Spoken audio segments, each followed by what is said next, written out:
Congratulations, you finally decided to come to Canada. I don't know about you, but when I first realized that I've managed to pave the way to come to Canada, I was super excited. But at the same time, a little bit nervous too, because the environment was very much unknown to me, especially the fact that my mother tongue was not English. Today, I'm going to talk about the very first few things that you can do in the first week of your arrival into Canada so that it may save you some money and some time. Just be with me.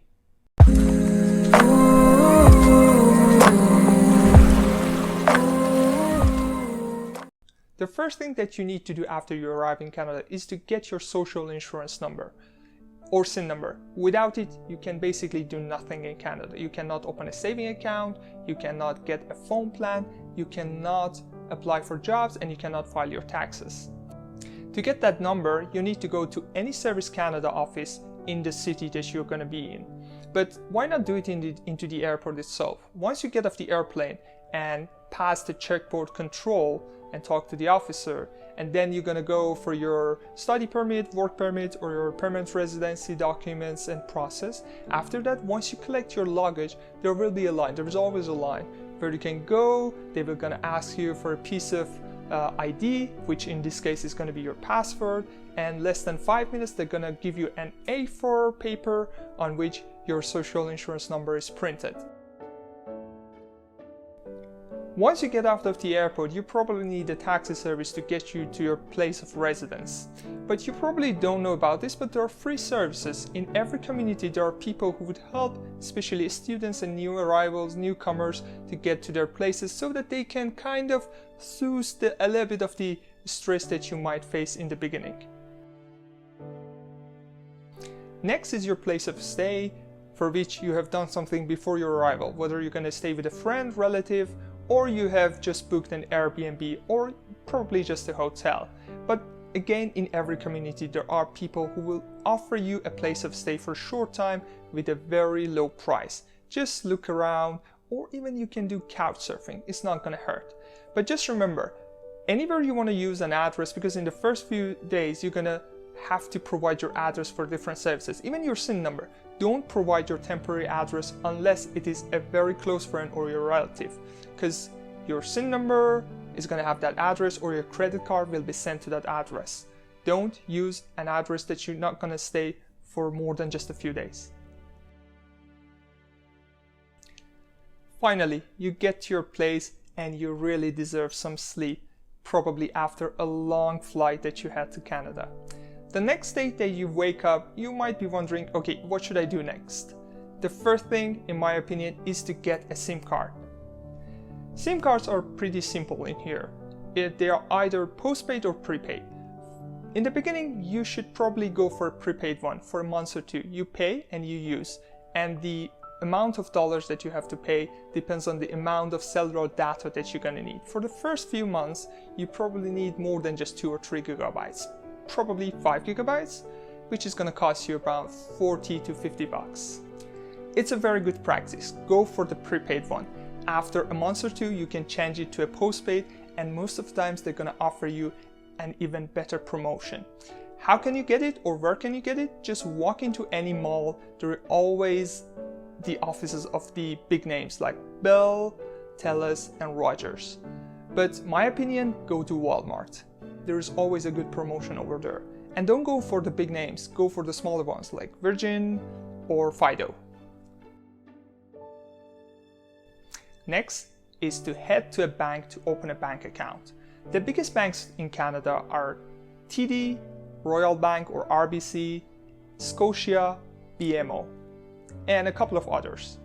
The two biggest ones are RBC and TD, but in my opinion, it would be better to go for Scotia first, for 2 reasons. First, they always offer better credit cards, and second, their phone application is pretty handy. Just make sure before arriving in Canada, check the website of these banks. They will always have some offers for the new arrivals, for the newcomers. They will give you free bank accounts, free deposit box, free credit cards, and sometimes they have some criteria. When you meet them, they're going to provide you with some cash prizes. For example, if you deposit your salary into the account, or if you pay your phone bill with this account, after 2 months they're gonna give you like $300 of cash.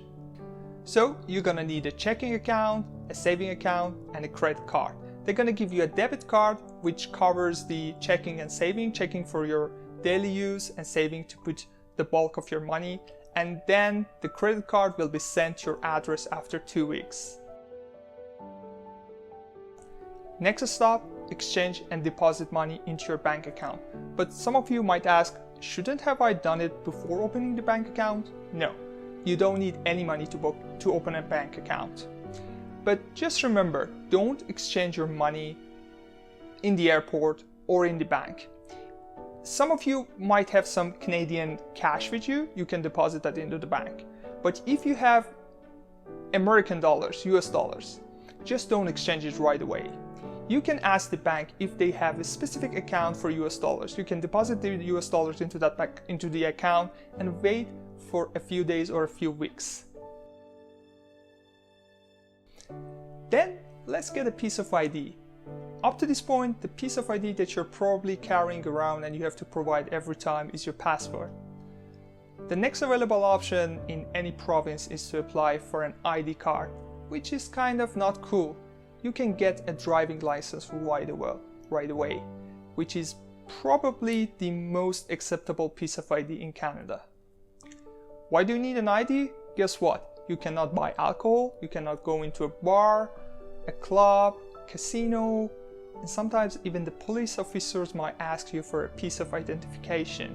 It's a good practice not to just carry your passport, but to have a legit Canadian piece of identity. Driving license is not gonna take a couple of months. The way it works in Canada is that immediately after you pass the examination, the tests, you can get your driving license. You don't have to go for the road test to get a driving license. So don't be afraid. A day or two before coming to Canada, a day or two after arriving in Canada, you can study the test. It's very easy. You know, the tests are always the same. In any case, if you don't pass, you can always pay $15 and sit for the same exam immediately after. So don't worry, just go for it. So when you go to a driving test center and you pass the test and pay the money and get your eyes examined, when it's all done, your driving license will be sent to your address after 2, maximum 3 weeks. You are all settled. After that, each person can go their separate ways. It could be finding a job, it could be settling down and finding a place to rent, it could be starting school. It's all different, which I will explain in the future. But for now, you have the peace of mind that in the first week you did the most critical things.